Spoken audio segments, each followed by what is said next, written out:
having the right mindset is definitely a key to having a successful business. You'll be weathering storms. You'll be taking monetary losses. You'll be going through stressors. You need a strong mental to be able to weather these storms, to be able to go through these processes. And you also need to have the right mindset in order to absorb education. That's going to be definitely important as you grow and as you go through this journey of becoming an entrepreneur.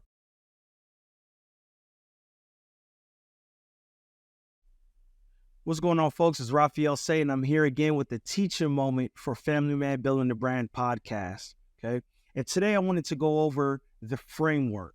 I know you may be wondering, like, what do you mean by the framework? The framework is a process that actually a journey that Cecil and I put together that would make up what an entrepreneur's journey is. Okay. As you're building these brands and as you're building these businesses, there's a process and there's a journey that you go through. And we were able to break that down into 5 key phases / components that you'll be able to relate to that. And once you're able to achieve all 5 of these components, you should have a successful brand launch or a successful business running at the end of this. Okay. So the first part of this phase is going to be mindset, guys. I know you guys have heard this a lot. I know you guys hear this all the time and it may sound cliche, but having the right mindset is definitely a key to having a successful business.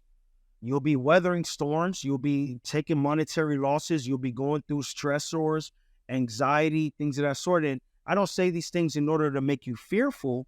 I say these things in order to narrow down, in order to drill down on the fact that you need a strong mental to be able to weather these storms, to be able to go through these processes. And you also need to have the right mindset in order to absorb education and absorb information. That's going to be definitely important as you grow and as you go through this journey of becoming an entrepreneur. During this phase, in the beginning of you going on this entrepreneur's journey, one reason why we say a mindset is necessary, a strong mindset is necessary, is because you'll be dealing with lack of self-belief. You'll be dealing with the thoughts running through your mind that the goal isn't achievable. You'll be all over the place. You'll have the fear of missing out. So therefore you want to make brash, drastic decisions. Again, having a strong mental is what's going to keep you sane, keep you in line, and keep you moving forward on your trajectory. I know in my journey, I got impatient a lot. When I say impatient, I wanted the success immediately. I wanted to become that overnight success until I realized like overnight successes are really 10 years in the making. Okay.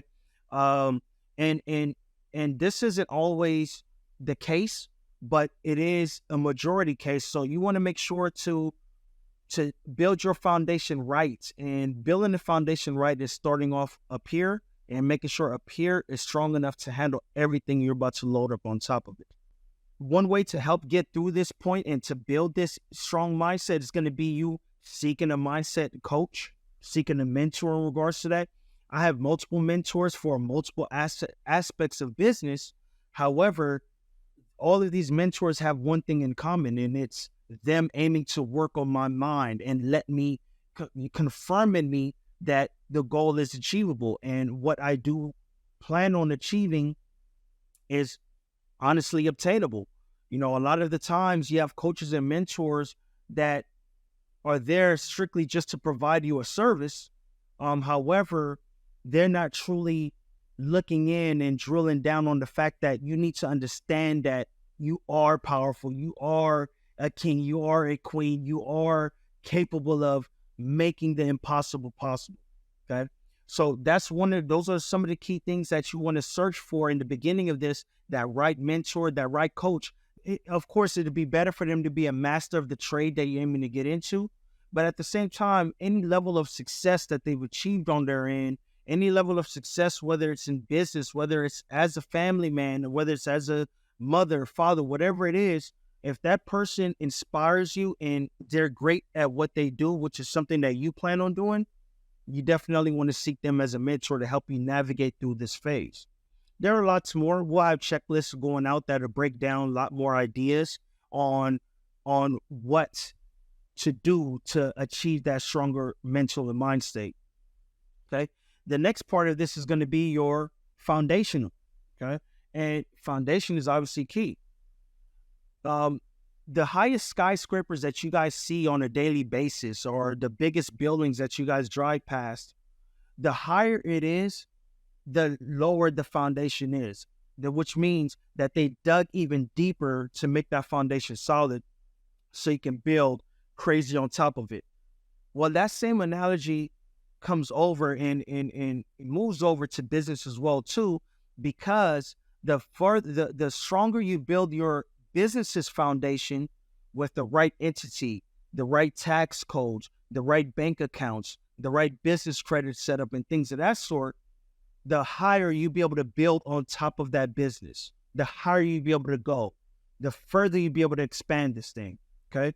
It's one of the most fundamental phases when starting a journey.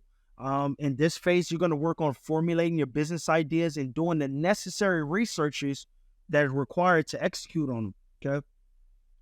In this phase, you also work on structuring your business the right way so you operate proper from the very beginning. You may suffer from frustration when building the foundations of this business. Lack of knowledge. You don't know what to do. You don't know where to start. Lack of money, understandable. You may feel overwhelmed, but the key is to take it day by day and take it step by step. Again, we have checklists out of things, of processes that you need to make sure to implement upon during this foundational phase. So make sure to refer to that, and we'll make sure to, send that information out to you. But you always want to have a business plan checklist available, and you always want to have that mapped out from the very beginning. If you fail to plan, you plan to fail. Yes, you may not stick to every single aspect of business that you did map out in that business plan, because as you go along, things are going to, pivot and things are going to, shift, and you may not be able to implement what you aim to implement in the very beginning, because now the market has shifted or things are different. Okay. You want to be prepared for that, but at the same time, you want to plan this thing out as best as possible. Create a business plan. Okay. That's going to give you clarity. Create a mission statement for your business, a vision statement for your business. Okay. You want to focus in on keys for marketing and money and things of that sort. Why? Because this is where you're going to be able to build on top of. Having the right bank account does make a difference. I remember in the very beginning, Cecil and I started off with the bank, and we started off just as a DBA. We weren't a corporation. Okay. We didn't know that we needed to actually file and get an EIN number and things of that sort. No, that's actually a critical key. Now, as we grew, we were able to implement these things and set the foundation up even stronger. But in the very beginning, we just got started. And to be honest, we probably lost on some opportunities and lost on different partnerships because we weren't as structured as we should have been. Okay. A lot of partners we planned on dealing with required us to be a C Corp and to have an EIN number, but we didn't have that. So loss of time, loss of opportunity, but the key was we did get it right. Okay. And we did go on ahead and do that ASAP versus letting that linger and linger. The longer you let it linger, the less chances you have of being able to build on top of this foundation that you are setting. Next is going to be your launch phase. Okay. You've set the foundation. You've gotten the mindset right. You've set the foundation. Next thing is we're moving over into launch mode. This is the third phase. And this is probably the most critical phase in your journey, because now you have an established business. It may be a product or service that you need to present to your audience, but you need funding to reach your audience and expand the business. This is where you figure that out. All right. You're in launch mode. This is how you figure out how to raise and access funding for your business while making sure your personal finances are also intact. In this phase, and one of the key things to do, and this is in all business all the way around, is you never want to commingle funds. You always want to have separate personal income from your business income. You want to keep those things separate so you can know what the analytics look like. Is it business generating as much as it should be generating, or is generating, but are the expenses going out through leaks that I really don't know about? Okay. You really want to keep your business money separate from your personal money. Your personal bank account should not be your business bank account.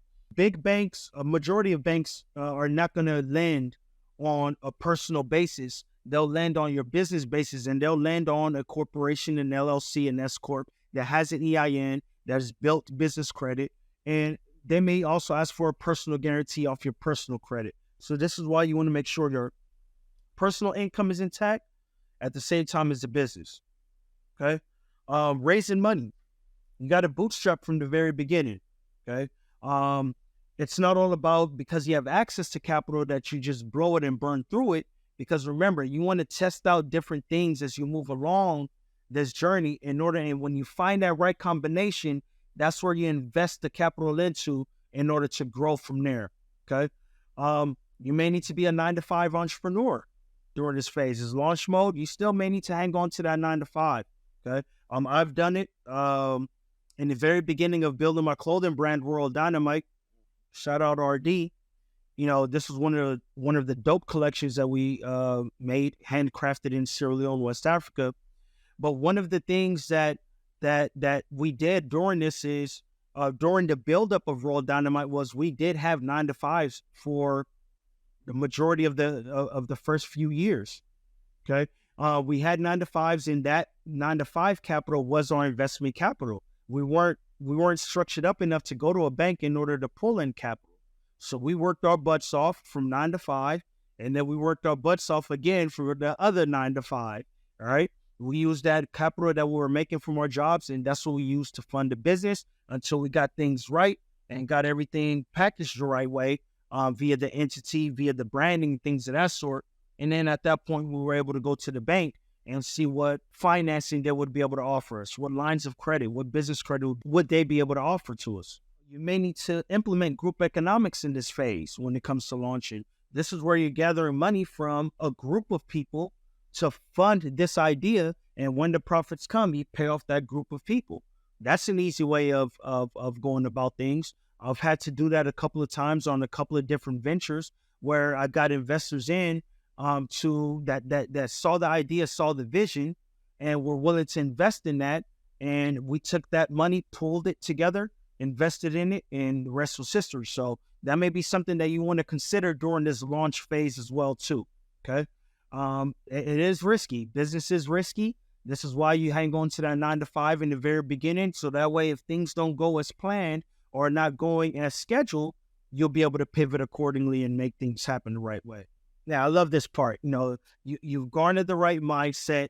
You've built the foundation. You've structured up to your entities. And this is, again, we have checklists and we have things that you'll be able to refer to in regards to what bank accounts, what banks would we suggest. I know Cecil goes in depth on a few episodes as to what banks he suggests you go to, especially in the very beginning. Okay. And from there, you went through foundation and you've gone to now your launch mode. Now you got to grow this thing. You've launched a business. You've launched a brand. Now it's time to grow this thing and take it to another level. This is the 4th phase out of the 5 phases. And this is a phase where you accelerate the business. You utilize branding and marketing strategies to take business to the next level, and you experience exponential growth. Okay. The growth phase, there's a critical growth phase, or there's one that sticks out to me the most, and that's with our clothing company, World Dynamite. And we launched a collection, Freetown.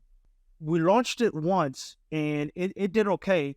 But we had a really growth phase when we launched Freetown and Noir, because this was all of our branding and marketing strategies put together in one the right way, and we had the right product. We had everything in place. And honestly, when we launched that collection, that was the biggest collection we had ever launched, with the pre-order model behind it, and the most money we've ever made in a week. This was about 3 years in the business, and we had averaged about 10 grand a week. So that was really dope, and that was really eye-opening. This is how we were able to break this down, because we actually experienced this. We actually went through this. The growth phase is real. You'll experience a growth in revenue. You'll grow beyond families and friends. We weren't depending on, the close friends that we had and family members to buy every t-shirt and things of that sort. At this point, we had a global reach.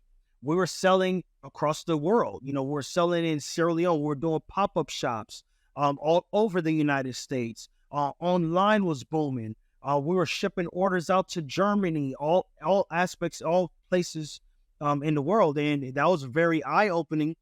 And it really motivated us to take things to the next level after that. Okay, your delivery and quality has to be on point for you to grow in this phase. I know when it came to production, man, we had everything to the T as far as the printing, the inside labels, the woven labels, the packaging, the shipping bags that we shipped the product out to. We made sure that delivery and quality was always on point. We never faltered on that. So that's the key. Your product and service must always be of utmost quality for you to be able to get to this phase and grow it. No one's going to buy, no one's going to grow anything that isn't of quality. I know we make it look easy because, you do it behind the scenes and things of that sort. You want to execute on perfect delivery, but that's not realistic, guys. Nothing, nothing is as it seems, especially on social media. A lot of people make things look really easy, but it does take a lot of time and dedication. And I want you to understand that. We don't push for perfection. You push for consistency at this phase. So delivering the perfect service, the perfect product is a goal, but however, you have to deliver consistently, and you'll then see that the revenue and traffic will remain consistent as well too. Okay. In this phase, you have systems in place to execute properly: CRMs, email, shipping and handling, outreach, influencer marketing, online ordering manager. Again, I said CRM earlier. Okay. For example, we use Square from the very beginning to be our CRM or our POS, or considered to be our POS or point of sale when we're out in the field. So we'd be at a pop-up shop, log into Square, had all inventory loaded in there. If I sold the tea to James over here for $20, I'd record it in Square. It gets logged via the email, and we're good to go. Having these systems in place are key for your growth. I probably wouldn't have been able to sell that T-shirt had I not had it available for him to be able to pay via his card on the Square app. Okay, so have your systems in place. In this phase in growth, you got to get accustomed to social media as well too. Social media is a heavy driver, as you know, and social media on all ends. From WhatsApp to Instagram to Facebook, Threads. I mean, it seems like Mark Zuckerberg has the whole social media world on lock right now. But you must understand the importance of social media. Social media makes you bigger, gets you out there 10 times faster than any other alternative media source, and it exponentiates whatever you're doing, at a fast rate. Little to no online presence isn't the best practice in this phase. You want to put yourself out there. You got to be out there to grow. I know Cecil always complains about that, he did complain about that in the past, even though he's, consistent as possible right now on social media. But he complained about that. He said, when he let off the gas back then, family got the best of him, and he was growing within family, getting married and having children, things of that sort. When I remain consistent on my social, he can see the difference now in regards to the amount of following that I have, the engagement that I have, and things of that sort. He really wished that he remained consistent there. So that's something that, again, we've experienced. I've experienced that myself as well too. When things get really tough and the family, it needs my direct attention, I'm sorry, but social media probably won't get a post from me or things of that sort. But having no presence or little presence isn't key. Okay, it's okay to take a day or two off. We're all human beings. We're all great fathers. We're all great mothers. We're all great spouses. We're all great significant others. We understand that. But you still want to remain as consistent as possible and make sure to have a great presence on social media. Make sure to tell your story, y'all. I tell my story all the time. Whatever venture I'm going through, I like to show the back end. I like to show the back processes that I go through of how I go from zero to hero. How I take this 15 cents and turn it to $1. How I took this thing that seemed like rubbish and turned it into a shiny object. Okay. So tell that story. Whatever your story is, make sure to tell that story. That's going to be key for your growth as well too. A lot of people gravitate toward a business, toward a product because of the story behind it. Okay. There's lots of brands that you can look into For example, let's look at Marathon Clothing. Okay, Marathon Clothing has a great support because of Nipsey Hussle's story behind it. There are many examples out in this world now where a company's story is what sets the brand off. You want to make sure to do the same on your end as well too. Okay, make sure to put out your case studies. You guys get results, put those studies out there. You guys have testimonials, man, put those things out there, run ads on them. That's going to be key for your growth. Okay, we'll get into the last phase of this, and the last phase is the culmination of everything. This last phase encompasses everything that we've discussed: mindset, foundation, launch, growth. At this rate, there's nothing else that you can achieve with this, and now you're going into mastery mode. Okay, this is the final phase of that entrepreneur journey, and in this stage, you're experiencing growth and need to stabilize your business at this point. Okay, you need people and systems in place to help you in order to grow this thing and scale.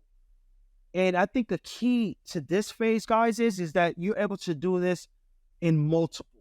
So in the growth phase, this one business, you're growing. However, at mastery now, you're taking everything that you've implemented via this one business, and now you can do it multiple times. And that's the mastery. You've mastered brand building. You've mastered this, type of service. Okay. This is when, you'll know that you're achieving mastery when challenges, when scaling to the next level. At this point in mastery, you're hiring on the right staff that can manage the total portfolio. And if not a total portfolio, but can manage this business while you take a step back and you aim to grow it from the outside or grow something else. Okay. This is where you're going to have your standard operating procedures set in place. This is an actual operation now. Your standard operating procedures are what's given to your employees when they're on board with the company. They look at those operating procedures and that's how they operate. Okay. VAs, any vendor that you'll be dealing with, you want to make sure now you have a solid system in place. SOPs are there. You hire them on, and you know that they're going to be able to get you that ROI based on what you set up. In this phase, you're slow to hire because remember, you're looking for the right people, but you're quick to fire. You get rid of the bad apples ASAP. That's one thing I had to learn, especially in my franchising phase, where, I was hiring on faster than I was firing, which means that I was hiring on to solve a problem, and I wasn't getting to the source. I was just kept hiring on and burning capital. However, I had a lot of bad seeds in the bunch that were still growing and honestly affecting the new hires. So in this phase, and I had to learn the hard way, where it's like, no, bring in quality, get rid of the non-quality as soon as possible. One bad apple could spoil the whole bunch. And I've realized that a lot. I've witnessed that a lot. I've experienced that a lot. So it's key that you take heed on that one here from us. Okay. You operate lean in this phase. You start leaning all the extra expenses out. You've grown this thing. You know exactly where you're at. Lean all the fat off, man. Get yourself running fully operationally. And this is where, again, your mastery comes into place. All right. I really hope that you're able to dissect each phase, or really hear me from each phase and understand each critical component to this entrepreneur's journey. Okay. Remember, you start off with your mindset. You move into setting up the correct foundation. Then you move over to launching the business or brand. Then you go into growing that business or brand. And once you've gone that point, you've mastered everything and you can implement it over and over and over again. Hope this has been very helpful. Once again, this is Ralph Diesel, Raphael Say. Glad to be here again, giving you guys the most critical game. This is what I love doing. And of course, it's only going to be on Family Man Building a Brand. I love this. Have a great one, y'all.